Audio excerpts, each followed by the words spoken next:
ओम नमः शिवाय। शिवरात्रि व्रत की कथा शुरू करने से पहले आपसे अनुरोध है कि अगर वीडियो अच्छी लगे तो कमेंट बॉक्स में ओम नमः शिवाय जरूर लिखे। पूर्व काल में चित्रभानु नामक एक शिकारी था। जानवरों की हत्या करके वह अपने परिवार को पालता था। वह एक साहूकार का कर्जदार था, लेकिन उसका कर्ज समय पर न चुका सका। क्रोधित साहूकार ने शिकारी को शिव मठ में बंदी बना लिया। संयोग से उस दिन शिवरात्रि थी। शिकारी ध्यानमग्न होकर शिव संबंधी धार्मिक बातें सुनता रहा। चतुर्दशी को उसने शिवरात्रि व्रत की कथा भी सुनी।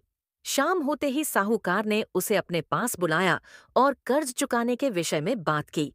शिकारी अगले दिन सारा कर्ज लौटा देने का वचन देकर बंधन से छूट गया। अपनी दिनचर्या की भांति वह जंगल में शिकार के लिए निकला, लेकिन दिन भर बंदी गृह में रहने के कारण भूख प्यास से व्याकुल था। शिकार खोजता हुआ वह बहुत दूर निकल गया। जब अंधकार हो गया तो उसने विचार किया कि रात जंगल में ही बितानी पड़ेगी। वह वन में एक तालाब के किनारे एक बेल के पेड़ पर चढ़कर रात बीतने का इंतजार करने लगा। बेलपत्र वृक्ष के नीचे शिवलिंग था, जो बिल्व पत्रों से ढंका हुआ था। शिकारी को उसका पता न चला। पड़ाव बनाते समय उसने जो टहनियां तोड़ी, वे संयोग से शिवलिंग पर गिरती चली गई। इस प्रकार दिन भर भूखे प्यासे शिकारी का व्रत भी हो गया और शिवलिंग पर बिल्व पत्र भी चढ़ गए। एक पहर रात्रि बीत जाने पर एक गर्भिणी हिरणी तालाब पर पानी पीने पहुंची। शिकारी ने धनुष पर तीर चढ़ाकर ज्यों ही प्रत्यंचा खींची। हिरणी बोली, मैं गर्भिणी हूं, शीघ्र ही प्रसव करूंगी। तुम एक साथ दो जीवों की हत्या करोगे, जो ठीक नहीं है। मैं बच्चे को जन्म देकर शीघ्र ही तुम्हारे समक्ष प्रस्तुत हो जाऊंगी, तब मार लेना। शिकारी ने प्रत्यंचा ढीली कर दी और हिरणी जंगली झाड़ियों में लुप्त हो गई। प्रत्यंचा चढ़ाने तथा ढीली करने के वक्त कुछ बिल्व पत्र अनायास ही टूटकर शिवलिंग पर गिर गए। इस प्रकार उससे अनजाने में ही प्रथम प्रहर का पूजन भी संपन्न हो गया। कुछ ही देर बाद एक और हिरणी उधर से निकली। शिकारी की प्रसन्नता का ठिकाना न रहा। समीप आने पर उसने धनुष पर बाण चढ़ाया। तब उसे देख हिरणी ने विनम्रतापूर्वक निवेदन किया, हे शिकारी, मैं थोड़ी देर पहले रथु से निवृत्त हुई हूँ, कामातुर विरहिणी हूँ, अपने प्रिय की खोज में भटक रही हूँ। मैं अपने पति से मिलकर शीघ्र ही तुम्हारे पास आ जाऊंगी। शिकारी ने उसे भी जाने दिया। 2 बार शिकार को खोकर उसका माथा ठनका। वह चिंता में पड़ गया। रात्रि का आखिरी पहर बीत रहा था। इस बार भी धनुष से लगकर कुछ बेलपत्र शिवलिंग पर जा गिरे तथा दूसरे प्रहर की पूजन भी संपन्न हो गई। तभी एक अन्य हिरणी अपने बच्चों के साथ उधर से निकली। शिकारी के लिए यह स्वर्णिम अवसर था। उसने धनुष पर तीर चढ़ाने में देर नहीं लगाई। वह तीर छोड़ने ही वाला था कि हिरणी बोली, हे शिकारी, मैं इन बच्चों को इनके पिता के हवाले करके लौट आऊंगी। इस समय मुझे मत मारो। शिकारी हंसा और बोला, सामने आए शिकार को छोड़ दूं, मैं ऐसा मूर्ख नहीं। इससे पहले मैं 2 बार अपना शिकार खो चुका हूं। मेरे बच्चे भूख प्यास से व्यग्र हो रहे होंगे। उत्तर में हिरणी ने फिर कहा, जैसे तुम्हें अपने बच्चों की ममता सता रही है, ठीक वैसे ही मुझे भी। हे शिकारी, मेरा विश्वास करो, मैं इन्हें इनके पिता के पास छोड़कर तुरंत लौटने की प्रतिज्ञा करती हूँ।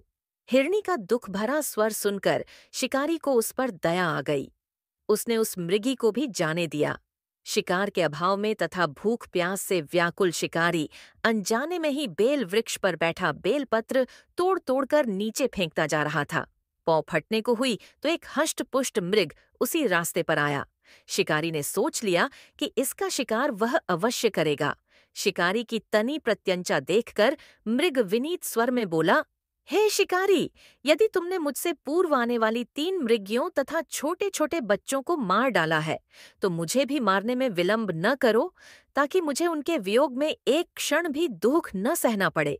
मैं उन हिरणियों का पति हूँ। यदि तुमने उन्हें जीवन दान दिया है, तो मुझे भी कुछ क्षण का जीवन देने की कृपा करो।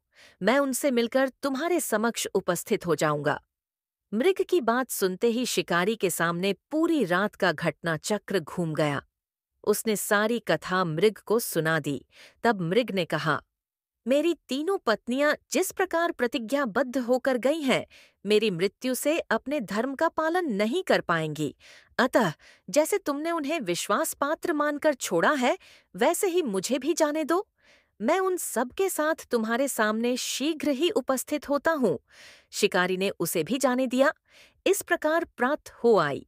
उपवास, रात्रि जागरण तथा शिवलिंग पर बेलपत्र चढ़ने से अनजाने में ही पर शिवरात्रि की पूजा पूर्ण हो गई। पर अनजाने में ही की हुई पूजन का परिणाम उसे तत्काल मिला। शिकारी का हिंसक हृदय निर्मल हो गया। उसमें भगवत शक्ति का वास हो गया। थोड़ी ही देर बाद वह मृगस परिवार शिकारी के समक्ष उपस्थित हो गया ताकि वह उनका शिकार कर सके। किंतु जंगली पशुओं की ऐसी सत्यता, सात्विकता एवं सामूहिक प्रेम भावना देखकर शिकारी को बड़ी ग्लानि हुई। उसने मृग परिवार को जीवन दान दे दिया। अनजाने में शिवरात्रि के व्रत का पालन करने पर भी शिकारी को मोक्ष की प्राप्ति हुई। जब मृत्युकाल में यमदूत उसके जीव को ले जाने आए तो शिवगणों ने उन्हें वापस भेज दिया तथा शिकारी को शिवलोक ले गए।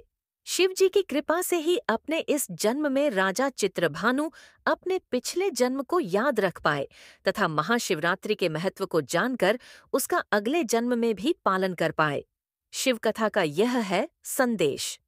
शिकारी की कथानुसार महादेव तो अनजाने में किए गए व्रत का भी फल दे देते हैं, पर वास्तव में महादेव शिकारी की दया भाव से प्रसन्न हुए।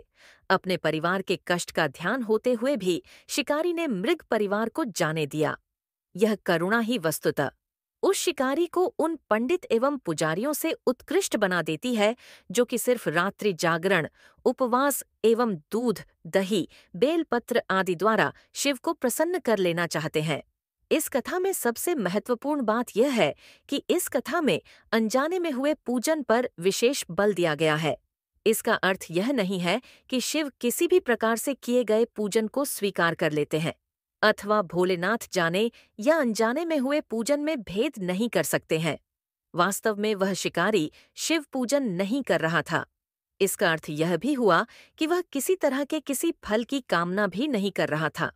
उसने मृग परिवार को समय एवं जीवन दान दिया, जो कि शिव पूजन के समान है। शिव का अर्थ ही कल्याण होता है।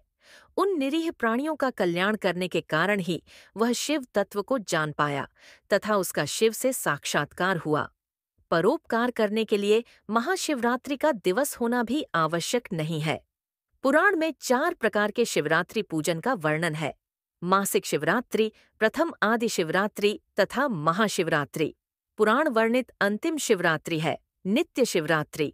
वस्तुतः प्रत्येक रात्रि ही शिवरात्रि है अगर हम उन परम कल्याणकारी आशुतोष भगवान में स्वयं को लीन कर दें तथा कल्याण मार्ग का अनुसरण करें।